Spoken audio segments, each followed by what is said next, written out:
A powerful billionaire receives a brutal comment from his top doctor.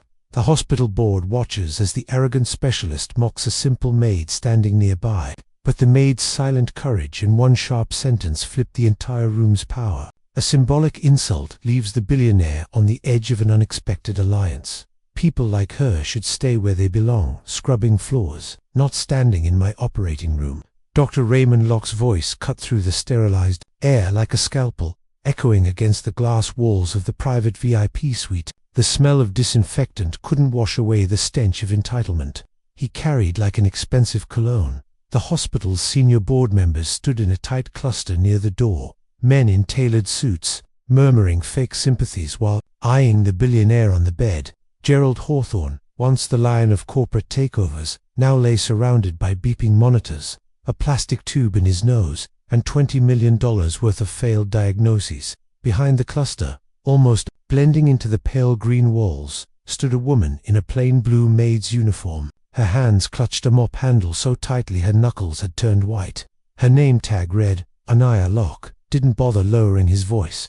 His words were a performance, staged for the watching men who owed him their bonuses. His eyes flicked. To Anaya, like she was a speck of dust he could order swept away. You brought her in here, he sneered, turning to the billionaire's weak gaze. Sir, with all due respect, you can't fix what 20 of the world's best minds couldn't fix by letting some cleaning lady stand around like she knows better.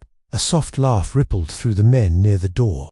Some shifted uncomfortably, but no one stopped Locke. After all, who would challenge the surgeon whose name alone added digits to the hospital's prestige? Anaya said nothing. She didn't drop her gaze. Instead, she stepped forward, one small foot scuffing the polished floor. She looked at Gerald, not at his tubes, not at his chart, but at his eyes. Gerald's breathing rasped louder. There was fear there, but something else, to a tired hope. Barely alive beneath the weight of his money and his failures. Locke saw it. He snorted. He reached for the patient's file on the side table, yanked it open, and, with a mocking smile, ripped out the front page. The billionaire's medical history fluttered to the floor in strips of expensive paper. That's all your money's worth now, Locke hissed, letting the scraps fall at Anaya's feet. Clean it up, Maid. That's your place. Silence. The boardmen froze. No one moved to pick up the pieces. Anaya's fingers uncurled from her mop. She bent down slowly, gathering the torn papers in her hands. She looked at Locke, right into the cold gleam of his certainty, then at the billionaire who could barely lift his head but whose eyes were pleading for something.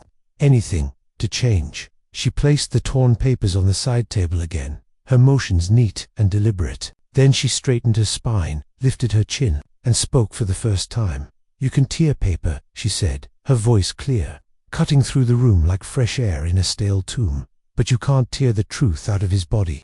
Locke opened his mouth to snap back, but Anaya was already walking round the bed, her footsteps soft yet unshakable. She brushed a hand near Gerald's wrist, not quite touching him, but her presence alone seemed to hush the angry beeping of the machines for a heartbeat. The billionaire's lips twitched, the ghost of a smile. His eyes tracked her like she was the only thing real in the antiseptic circus around him. The boardmen shifted again, suddenly aware that they were no longer watching a rich man's slow death, but something more dangerous. A tiny revolt. Locke barked out a laugh, brittle and loud. Who do you think you are? He spat. You'll lose your job today, you understand? You think he's going to trust you over me? Anaya paused at the door. She turned back, her eyes soft, but her words sharper than any scalpel in the room. Trust isn't bought, doctor, it's earned. You never did. She didn't slam the door behind her. She didn't need to. The silence she left behind was loud enough to echo off every wall, and as the monitors beeped and the boardmen avoided Locke's burning glare, Gerald Hawthorne's dry lips formed a single word no one heard but him. Her. The fluorescent light in the storage room flickered like a dying star. Metal shelves sagged under dusty boxes and half-forgotten machines that no one bothered to service anymore. Somewhere behind the rows of syringes and sealed bedding, Anaya stood, back pressed to cold metal, breathing in the antiseptic hush. She checked the hallway through the cracked door, empty for now. She tugged off her gloves and let them fall into a plastic bin marked biohazard. Her hands were raw and red from hours of chemicals and mopping up the remnants of lives richer than her own, but they were steady. She pulled a battered notebook from her apron pocket. The pages were crinkled, edges soft from years of being hidden under mop buckets and cleaning carts. Diagrams in careful pencil, human organs, arrows, strange herbs, scrawled in Urdu beside Latin names. No one knew. She carried this notebook like a heart outside her chest. No one but her father, once a barefoot village healer who taught her more about human suffering than any textbook ever could. She turned a page to a diagram of lungs, black spots where disease thrived. She'd seen this before, the way the wealthy rotted from the inside, because the people around them only knew how to bill them, not heal them. A soft creak of the door snapped her head up. A nurse, young, wide-eyed, uniform crisp, but fear seeping through every stiff fold, stood half inside the room. "I'm sorry," the nurse stammered, voice trembling. "I didn't mean to, I heard what you said to Dr. Locke. They'll fire you. They'll do worse than fire you." Anaya closed the notebook slowly, hiding its secrets like a mother tucking in a child. She stepped forward, close, enough to see the sweat beading at the nurse's hairline. "They can't fire what they don't see," Anaya said, soft but certain. "And you didn't see me, did you?" The nurse's throat bobbed as she swallowed. Her eyes darted to the notebook, back to Anaya's face. "You really think you can help him, Mr. Hawthorne? He's dying." Anaya slipped the notebook back into her apron. She leaned against the shelf, folding her arms like she had all the time in the world when she really had none.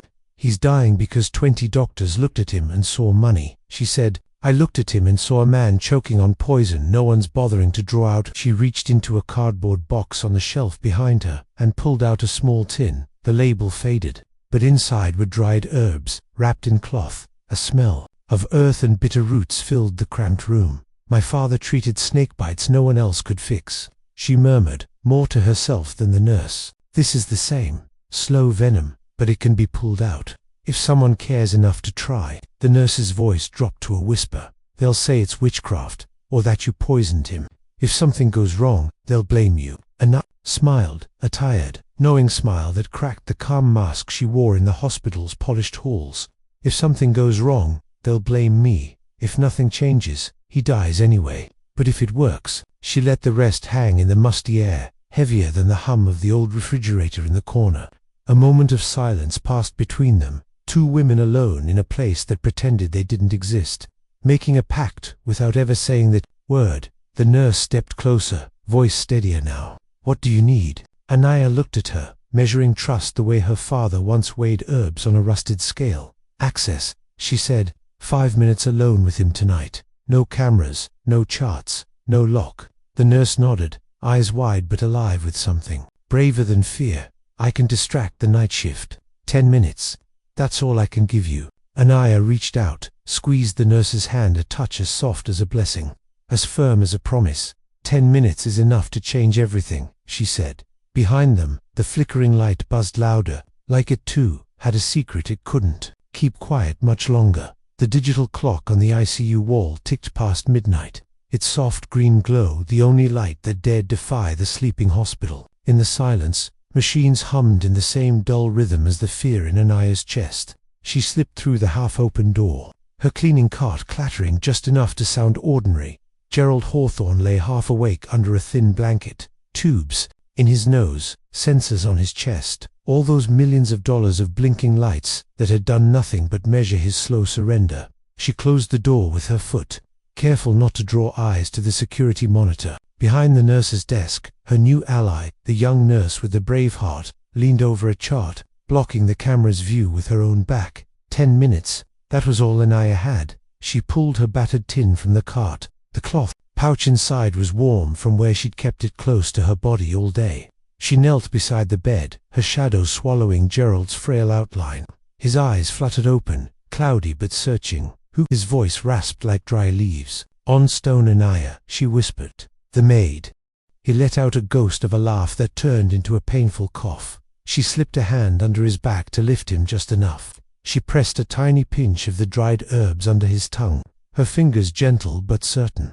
"Not a doctor," he wheezed. "Not a doctor," she agreed, her eyes never leaving his. "Doctors failed you." She dipped a cloth in warm water from a small thermos, then pressed it to the side of his neck. She worked in silence, the old ways her father taught her, to draw out the poison, to wake the blood when it slept too long in shadows. The hum of machines stuttered once, then settled back into their steady lies. Gerald's eyes flickered with something that looked like curiosity, then pain, then something harder to name. Why? He managed, breath-catching. Anaya squeezed the cloth over his chest, the warm trickle sinking into his gown. She moved like a ghost, among machines that had only ever made noise. Not hope. When I was 10, she murmured, voice softer than the hiss of the oxygen. My mother died on a hospital floor. No doctor touched her. We had no money. But I learned that night, sometimes, what kills us isn't the sickness. It's the pride of men in white coats. Gerald's dry lips twitched. A broken sound slipped out. A laugh, a sob, maybe both. You hate them, he croaked. She didn't flinch. She folded the cloth again, wringing out warm, bitter water that smelled like earth after rain. I hate what they forget, she said. That every life they touch is a promise, not a paycheck. A soft tap on the door made her heart stop. The nurse slipped in halfway, eyes darting to the hallway behind her. 5 minutes, she mouthed. Her fingers danced nervously on the doorknob before she slipped back out. Anaya turned back. Gerald's lids were heavy, but his gaze pinned her in place, like a question he didn't know how to ask. What are you doing to me? He whispered. She leaned close enough that her breath warmed the shallow rise of his chest. I'm waking you up, she said. The poison sits where the machines can't reach, but it can hear me. She pressed her palm to the side of his ribs, just beneath the brittle bones. Her fingers traced a line her father had shown her a lifetime ago, a place where breath could be coaxed back from the edge. His eyelids fluttered. A tremor rolled through his side, so faint she might have imagined it. But she didn't have time to wonder. She pressed the second pinch of herbs under his tongue. The machines beeped louder, not in alarm, but as if something inside him was finally stirring. Outside the door, the nurse's shadow flickered, then vanished. Maybe security was asking questions. Maybe Locke's ego had sniffed out her rebellion. Anaya tucked the tin back into her apron and smoothed Gerald's blanket like any maid, finishing her duties. His hand lifted frail, trembling, and caught her wrist before she could stand. Stay, he rasped. She looked down at him. The titan who once signed billion-dollar contracts with a pen worth more than her life. I'll come back, she said, her voice barely more than a promise to herself. His grip weakened, but his eyes, sunken and rimmed with sickness, glowed with something new. Hope, or faith, or maybe just desperation choosing its last ally. The door creaked open. She slipped out with her cart before suspicion could become evidence. Behind her, the monitors sang the same tired song, but somewhere beneath it, a different rhythm waited to be heard. Dr. Raymond Locke's shoes clicked down the marble corridor like a judge's gavel. He held a cup of black coffee in one hand, not for the taste, but for the show of calm. His other hand slipped into his coat pocket, where his phone buzzed with a string of updates he didn't need. He already knew something was wrong. Gerald Hawthorne's chart had changed. Slight, but impossible to ignore. The billionaire's blood oxygen ticked up 0.5 point. His heart rhythm steadied, when by all logic, it should be stumbling worse each night. It meant someone was meddling, and Locke hated meddling. He paused outside the nurse's station, where the young nurse Mara, her name tag said, flipped through files with forced focus. She didn't see him until his shadow draped across the pages. Mara, he said, voice silk over steel. Working late. She jumped, nearly dropping the chart. Locke's smile didn't reach his eyes. He sipped his coffee as if her fear was sugar on his tongue. I prefer the night, Mara said quickly, glancing down the hall. Fewer interruptions, or more secrets? Locke asked, softly. She froze. Her fingers clutched the file so tightly, the edge bent. Locke stepped closer, his aftershave and the stale smell of coffee mixing into something that made Mara's stomach twist. Mr. Hawthorne's numbers look hopeful, he murmured, each word weighed and sharp. You wouldn't know anything about that, would you? Mara shook her head too fast. I just follow the chart, sir. Locke leaned in, voice dropping to a whisper that only the night shift's hum could hear. Good nurses get recommendations. Promotions, they rise fast, disappear from these dirty halls. Bad nurses get lost. Do you understand? Mara's eyes darted to the security camera above the station, then back to his face. She wanted to say something, he could see it. He pressed closer, lowering his voice like a confession. I'm your only friend here, he lied. Tell me who's been in that room at night. Tell me, and I'll make sure you never have to push a cart again." She swallowed. Somewhere down the hall, a door clicked. Mara's eyes flickered past his shoulder, and Locke turned, following her gaze. There she was, the maid, Anaya, pushing her mop bucket. Eyes lowered like she hadn't just stolen something from under his nose. Locke stepped back, letting Mara breathe. He gave her one last smile, a promise and a threat in equal measure. "Think about it," he said. "Your future depends on it." He stalked down the hall, coffee cup trembling slightly now. He hated this. The feeling that a nobody, a cleaning woman, could unravel his authority. He imagined Gerald's weak voice whispering secrets to her. The thought soured the coffee on his tongue. In the hallway, Anaya felt Locke's eyes burn through her back as she pushed her mop. She didn't look up, didn't flinch when he stopped a few feet away. His shadow fell across the wet floor, smearing the reflection of the harsh ceiling lights. "You think you're clever," Locke said, voice low enough to hide the venom in it. Anaya didn't answer. Her mop slid over the tiles in smooth, practiced strokes. Her silence made him angrier than any insult could. "Listen to me," Locke snapped. "Whatever you think you're doing, you're risking more than your pathetic job. You're risking him." Anaya paused. She squeezed the mop head into the bucket, the squeal of water filling the tense air. Then she looked up, just enough for him to see her eyes, calm, unmoved. "He was already dying," she said, voice steady. "What are you so afraid of, doctor? That someone might save him without your name on the headline?" Locke's jaw tightened. He leaned closer, close enough that she smelled stale coffee and expensive cologne covering cheap panic. "Stay in your place, Maid," he hissed. Anaya dipped the mop back in the bucket, flicking a single drop of dirty water onto his polished shoe. She didn't say another word. She pushed the cart past him, the squeak of the wheels mocking the silence he left behind. Inside Gerald's room, the machines whispered their secrets to the dark. Gerald's eyes flicked open when Anaya slipped in during her last round. She checked the IV lines, the oxygen, all the symbols of medicine she didn't trust. "You shouldn't be here," Gerald rasped. But there was no strength behind the protest. "I'm not here for them," she said, pressing the back of her hand to his forehead. "I'm here for you." Outside, Locke watched through the small glass window, rage simmering behind his reflection. He couldn't hear them, but the way Gerald's eyes softened told him enough. The trap was set. He wouldn't confront her yet. He'd let her dig her grave deeper, and when she fell, he'd make sure everyone saw the stain on the floor, where the maid thought she could be more than a ghost. The door to Anaya's apartment creaked open on rusty hinges that squealed louder than the city traffic. Outside, she stepped inside, closed it quietly, and leaned her mop against the cracked wall. The tiny bulb overhead flickered, as if protesting the burden of giving her light. She dropped her apron onto the rickety chair near the window. A single gas burner hissed in the corner, its blue flame like a promise she could barely afford. The room smelled of turmeric and old wood, a reminder of the life she'd carried across an ocean to this concrete cage. She pulled her father's notebook from her pocket and laid it gently on the small table, the only real treasure she owned. She traced a finger over the pages, over the careful sketches and cramped Urdu notes he'd whispered to her by lantern light when she was a child. "See, Betty," he'd say, tapping her forehead with his rough finger. "What you know in here, no one can steal. They can break your hands, but never your mind."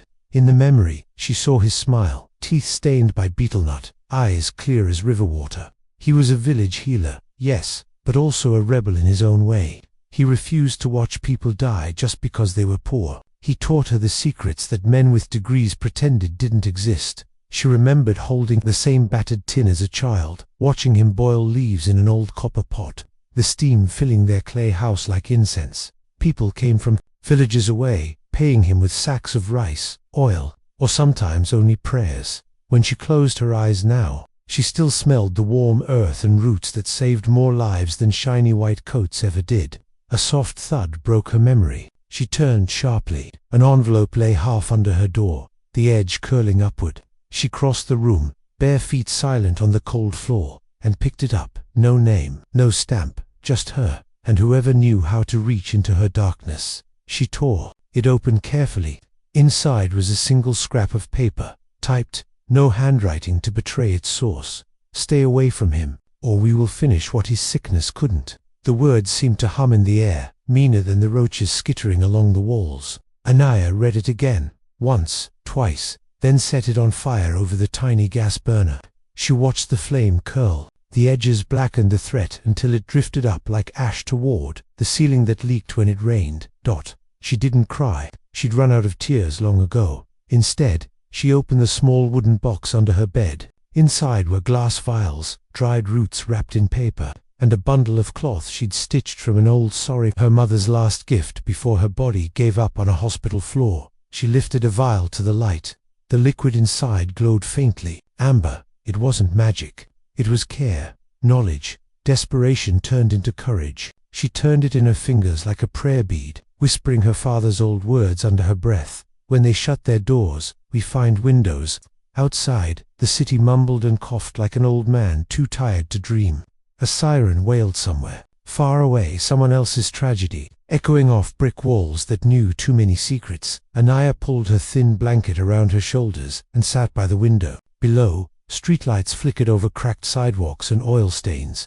She could see her own reflection in the glass. The maid the doctors ignored. The ghost who moved through polished hallways like she didn't exist. But she did exist. And now, someone knew it. She thought of Gerald, lying half alive under sheets softer than anything she'd ever owned. She thought of his hand, trembling but strong enough to hold her wrist and ask her to stay. She thought of Mara, risking everything to buy her 10 minutes of freedom. Inside a fortress built on fear. And she thought of Locke, his cold smile, his sharp tongue, the stink of rotting power beneath expensive suits. They were all watching, waiting for her to break. Anaya touched her father's notebook one more time, then slid it under her pillow. She wouldn't let them take it. She wouldn't let them take him either. The man who had everything but the only thing that mattered, a reason to trust again.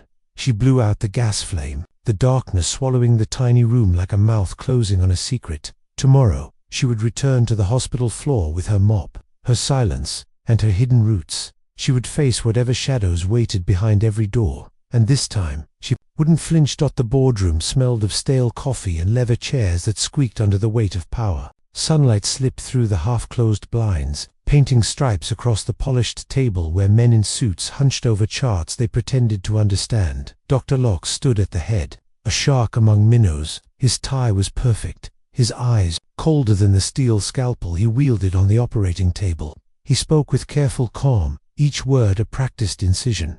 "Mr. Hawthorne's condition is stabilizing," he announced, tapping a file. "Thanks to my adjustments to the treatment plan, we are closer than ever to extending his timeline." A murmur of polite relief rippled around the table, relief that smelled like fear.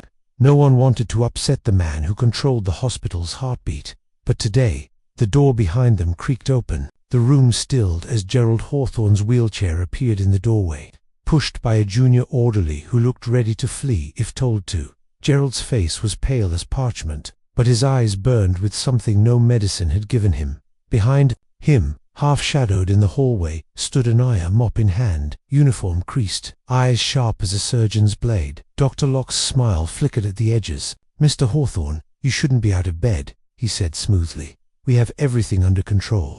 Gerald's voice was a ghost at first, dry, fragile, but every ear strained to catch it. "Do you?" he rasped. The men around the table shifted in their seats. Some glanced at Locke, then at the billionaire whose billions bought them the chairs they sat in. Gerald motioned for the orderly to push him further in.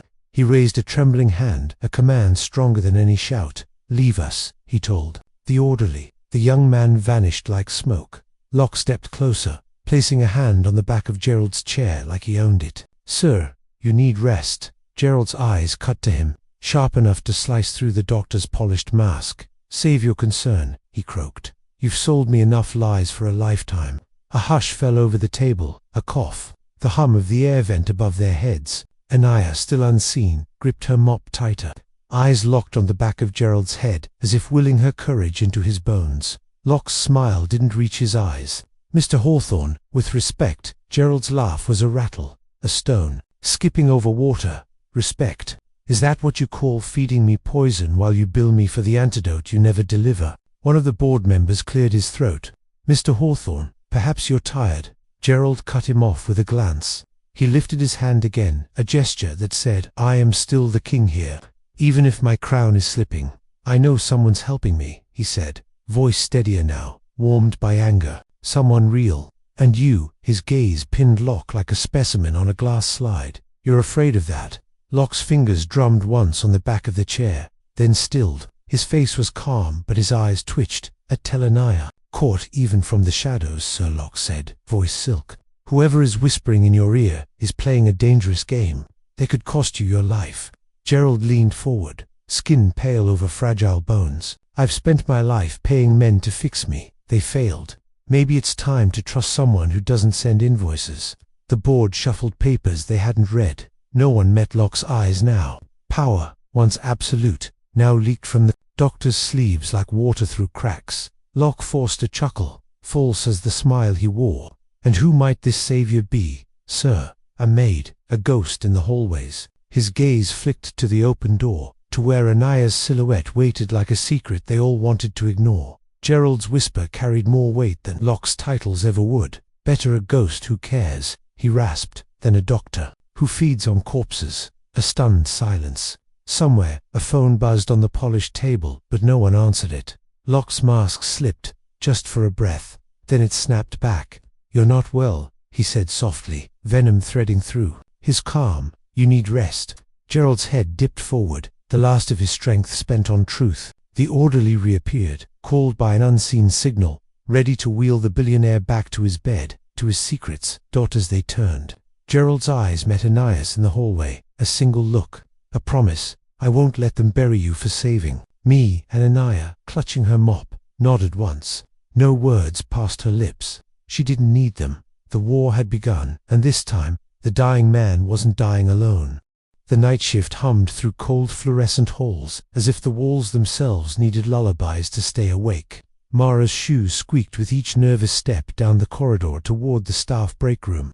Her hands shook around the cup of instant coffee that smelled more like burned plastic than comfort. She replayed Locke's words in her head. Good nurses rise, bad nurses vanish. He'd said it so smoothly, like a father promising candy, even as he twisted the knife beneath his smile. Inside the break room, Locke sat alone at the small metal table. The vending machine's hum filled the stale silence. He didn't look up until Mara's shadow crossed the flickering light overhead. Mara, he said her name like he owned it. Come in. She hesitated by the doorway.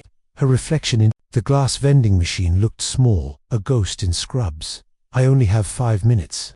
Dr. Locke, she whispered. He gestured at the empty chair across from him. She sat, her fingers picked at the peeling label on her cup.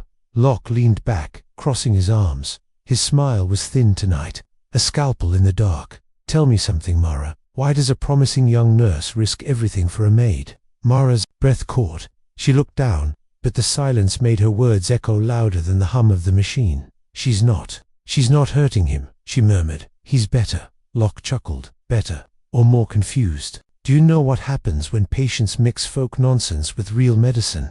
They die, Mara. And then who do you think they'll blame? Mara's eyes flicked to the door. Her foot tapped under the table, a silent drum of fear. I didn't see anything, she lied. Locke leaned forward, his voice silk on the surface, acid underneath. Mara, if you tell me exactly what she did, I can protect you. I can make you head nurse next year. Better pay. No more graveyard shifts. Your mother could use that. Yes, the treatments aren't cheap.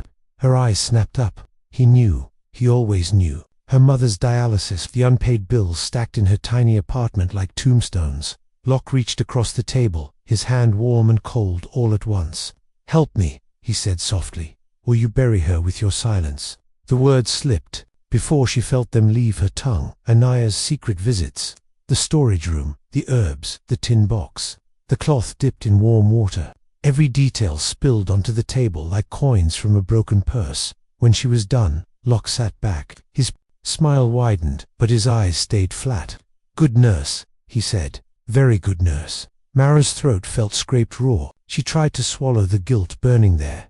You won't hurt her, will you? Locke stood. His chair squealed backward on the linoleum. He bent close, so close his breath touched her ear. Of course not, he lied. Go home, Mara. Get some rest. He left her sitting there with her cheap coffee and shaking hands. A good nurse with clean scrubs and dirty conscience. Down the hall, Anaya moved through the ICU like a ghost. She'd felt something shift tonight, like the walls were whispering secrets she wasn't supposed to hear. She paused outside Gerald's door, the mop handle steady in her hands. Inside, Gerald lay half upright, eyes sharper now. A soft knock brought her inside. She didn't bother with greetings. They'd crossed that line when he first whispered, "Stay, I need to tell you something," he rasped. His voice was stronger now, still cracked but carrying weight. Anaya closed the door behind her. "Say it quickly." Gerald's hand fumbled at the side of his bed. Beneath his blanket, he pulled out a crumpled envelope, hospital letterhead, but no address. "They sent me this," he wheezed. "Locke, or someone like him." Anaya unfolded the note. Just 3 words, typed, "She is poison." Gerald's eyes glistened under the sterile light. "They want you gone. They'll bury you if you stay." Anaya folded the note into her apron pocket. Her face didn't flinch. "I know. You should run," Gerald whispered. She almost smiled, a tired curve of her lips that never reached her eyes. "I've been running my whole life. Not tonight." She checked his pulse, steadier than before. She leaned close, lowering her voice to a vow. "They'll come. Let them. You just hold on." A shadow moved in the hallway. Mara stood by the nurse's station, eyes hollow, avoiding Anaya's gaze. Anaya caught the guilt from a distance, the betrayal sharp as broken glass under bare feet. Too late to undo it now. Anaya slipped back into the hall, mop in hand. Her father's voice whispered in her mind, "When doors close, find windows." Tonight, she'd have to smash one open. The hospital at 2 a.m. felt like a giant holding its breath. Every light that flickered was a warning. Every distant footstep was a countdown. Anaya's shoes squeaked softly as she slipped through the staff wing with her mop bucket rattling behind her. She'd memorized the shift rotations. She knew where the cameras turned blind. But tonight felt different, heavier, as if the walls themselves were watching. She clutched her father's tin under her apron, her thumb brushing the rough edge to remind herself she still had a weapon. No scalpel could match. In Gerald's room, the billionaire lay awake, eyes wide open. His skin looked better in the cold blue monitor glow, color slowly seeping back into a body the doctors had written off as good as buried. When she entered, he tried to sit up, a spark of his old iron showing through the tubes and wires.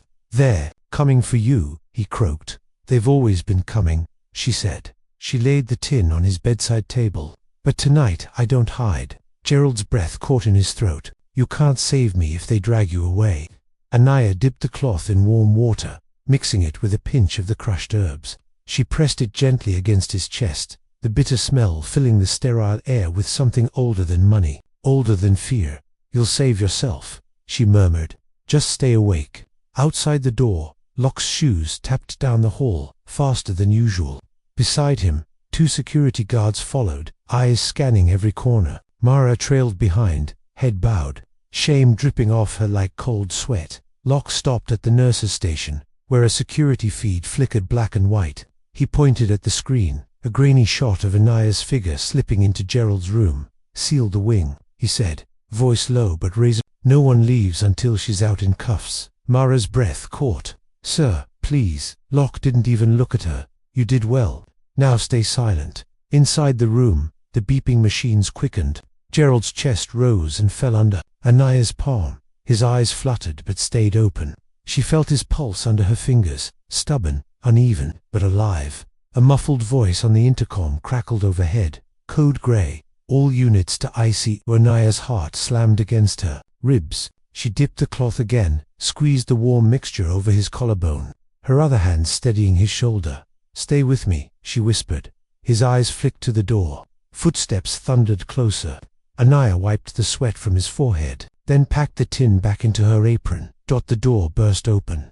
Locke stood there, smug victory carved across his face like an expensive mask. "There she is," he said to the guards. "The maid who thinks she's a doctor." The guards moved in. Anaya stepped back, hands raised. She forced her breath to stay calm. Behind her, Gerald tried to speak, but the oxygen mask muffled his weak protest. Locke stepped closer. "Nose." 2 knows with her now. "What did you give him?" he hissed.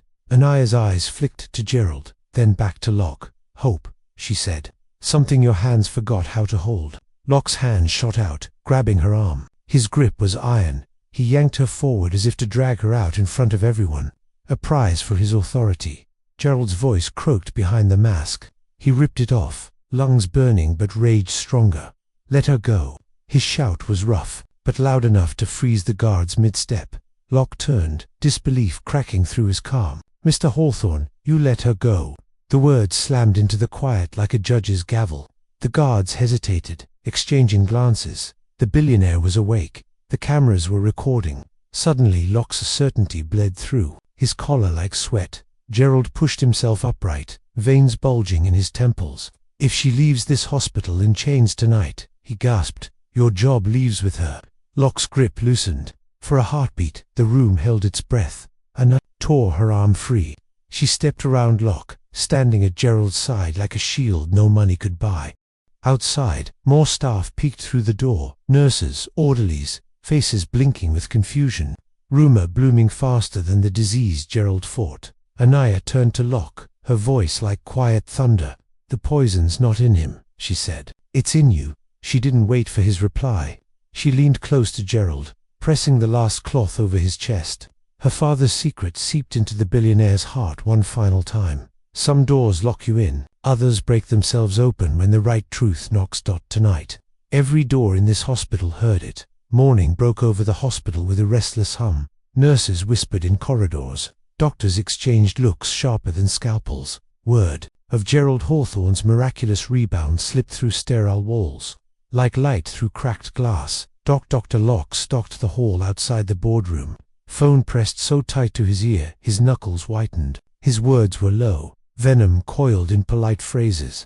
"I told you, it's a fluke. He'll crash again. The girl's a fraud, just a cleaning woman." But the door behind him swung open. A junior staffer stood stiff as stone. "Sir, there, ready for you." Inside, the board members waited around the polished table, ties adjusted, phones face down but recording. At the head of the table sat Gerald Hawthorne, no longer ghost pale, but dressed in a simple sweater, eyes awake, voice steady. Next to him, in the corner by the window, stood Anaya. Her uniform still smelled faintly of disinfectant, but her spine was straight, her face calm. Locke stepped in, shoulders squared, mask of confidence welded tight. He opened his mouth, but Gerald raised a hand. The room fell silent. "Dr. Locke," Gerald began, his voice clear but edged with iron. "Tell us how your treatment plan worked last night." Locke's eyes flicked to Anaya, a silent curse burning under his forced smile. "I have devoted everything to your care, Mr. Hawthorne," Locke said. He stepped closer, palms out like a priest giving a sermon. "This recovery proves my strategy was right all along, was it?" Gerald cut in. His eyes bored through Locke's suit, through his crisp words. "Or did you block every real chance I had to live because it didn't come with your signature?" A sharp murmur buzzed around the table. Cameras flashed. Some board members had tipped off the local press, sniffing scandal like blood. Locke's voice cracked for the first time. "Sir, you're confused. Delirium is common. Confused." Gerald leaned forward, teeth bared in a half-smile, half-snarl. "I remember every word, every lie, every threat. I remember how you threatened the people who gave me what your million-dollar machines couldn't." Breath. Anaya said nothing. She didn't have to. Her silence roared louder than any speech. She stood by the window, sunlight carving her silhouette like a monument built in secret. Locke's hand twitched toward his briefcase, where his charts waited. His fake graphs, his last defense. "I have documents." Gerald's laugh cut him down like an axe. "Bring your papers. Bring your bills. Show them how a man with 20 specialists needed a maid to pull him back from the grave." One of the board members cleared his throat. "Mr. Hawthorne, if this is true, we have to lock spun on him." "Don't be absurd. She's not even qualified. That's the point," Gerald snapped. "She didn't need permission to care." The words hung in the air, an indictment wrapped in praise. Cameras caught every breath. Locke's mask slipped like wet paper. His words came faster, ragged at the edges. "This woman used unsanctioned methods. It could kill him then." "Why am I still alive?" Gerald asked, voice soft but final. No answer, only the sound of shutters clicking, recording the moment when white coats turned transparent. Locke's eyes darted to Anaya. Desperation twisted his mouth. "You think this makes you safe?" He hissed under his breath, just for her ears. "You're nothing, a stain on this floor." Anaya's eyes never wavered. "Funny," she said quietly. "You never learned how stains can outlive marble." Gerald pushed his chair back. The scrape of it silenced the last whispers. He turned to the men, who once called him a dying relic. "I want every file reviewed," he said. "Every lie audited. And I want him." He pointed at Lockow. Today, Locke's protests sputtered into silence. One by one, the board members nodded. The weight of a fortune they'd once feared now pressed Locke flat to the floor. He'd ruled. Afterward, in the hallway, Gerald leaned on his cane, each breath hard-won, but his smile genuine for the first time in years. Anaya stood beside him, her mop nowhere in sight. "You didn't have to stay," Gerald said softly. Anaya looked at the polished marble under their feet. "I did," she said. "Some doors close, but some doors need to break," he offered. Her his arm, an old titan leaning on a quiet storm. Together they walked past the nurses, the suits, the whispers, past Locke, who stood frozen as the security guard removed his ID badge, his crown stripped. His name a ghost already, somewhere far behind them. A cleaning cart squeaked on the polished floor, a reminder of who really kept this place alive. When the whitecoats forgot how the boardroom, once Gerald's private kingdom and Locke's courtroom, felt different now. The leather chairs looked smaller. The windows let in too much sun, no longer shading secrets in polite gloom. Rumors ran through the hospital like a second bloodstream. The maid who saved the millionaire, the doctor who fell. Anaya stood at the far end of the table. Her hands were clean tonight, no mop handle, no tin box hidden in her apron, just bare palms pressed flat against the polished wood, steady as her breath. Across from her, the chairman of the board leaned forward, trying to smile like an uncle with candy. His cufflinks gleamed in the bright light. "You must understand," he said, voice oily but smooth. "This hospital's reputation is delicate. What you did, brave as it was, cannot become a headline that damages our trust with high-paying families." Gerald sat beside Anaya, cane hooked over his knee, face carved with a tired but quiet grin. He didn't interrupt yet. He wanted to hear what she would do. This was her fight now. Anaya's eyes flicked to the envelope on the table, thick, heavy enough to press silence into her throat if she let it. The chairman slid it closer with 2 fingers. "We can ensure you're comfortable, a new job elsewhere, a fresh start, a generous sum for your troubles. We just ask for your signature. Confidentiality, a simple trade." Anaya's fingers didn't move. She studied the envelope like it might bite her. Gerald cleared his throat. His voice, though still rough, carried the echo of a man who'd built cities and torn down tyrants. "You don't buy silence," he said, his eyes on the chairman. "You rent shame, but you never own it." The chairman's smile slipped for a heartbeat. He forced it back. "Mr. Hawthorne, we are trying to protect everyone." Anaya lifted a hand, just enough to stop him cold. She pushed the envelope back with her fingertips, like brushing crumbs. "From a table, you don't own my story," she said. Her voice didn't rise, but every head in the room bent closer to catch each word. "You didn't own his life. You don't own my hands." One of the lawyers shifted uncomfortably. Gerald let out a quiet laugh that sounded like gravel and hope mixed together. He tapped his cane once on the marble floor. "You heard the lady," he said. "Keep your blood money." Outside, in the long corridor that had carried secrets and sickness for too many nights, nurses watched them pass. Some lowered their eyes in shame. Some lifted them in quiet respect. Mara stood among them, her badge hanging heavier on her chest than ever before. She didn't speak, just gave Anaya a single nod, small, broken, but honest. Anaya nodded back once. No anger in her eyes now, just truth. In Gerald's private suite, no longer a prison but a room washed with sunlight, Anaya packed up her tin box for the last time. She wrapped her father's notebook in a fresh cloth and tucked it under her arm. Gerald watched her from his bed. Ivy's gone now, color creeping back into a life once sold piece by piece to men like Locke. "You could stay," he said. He meant it. He would have built her a lab, a title, 1,000 tools she never asked for. Anaya smiled, soft, tired, free. "You already gave me what I needed," she said. A door. He didn't understand at first. He thought doors were mahogany panels, with brass handles and guards outside. She meant something else. The kind of door that only opens when the people inside remember their own humanity. "Where will you go?" he asked. She picked up her bucket, the same old bucket, battered, but clean. "Where I'm needed," she said. "Where people don't have 10 doctors and still no hope." He reached out the billionaire's hand, rough with new veins and old mistakes. She took it. For a moment, they sat in silence, patient and healer, titan and ghost, equal for the first time. She stepped outside into the hospital lobby, where the world waited. News vans, questions, whispers. One reporter pushed forward. Mic raised. "Miss, what will you do now that you're free?" Anaya paused at the glass doors that slid open at her touch. She looked over her shoulder at the maze of polished floors and locked rooms. "I was always free," she said. "Some of you just didn't see it." The doors opened wide. Sunlight poured in. She stepped through, mop bucket in one hand, her father's notebook under her arm. She didn't look back, and in the quiet behind her, the doors closed on old lies, opened for every truth that still dared to walk through.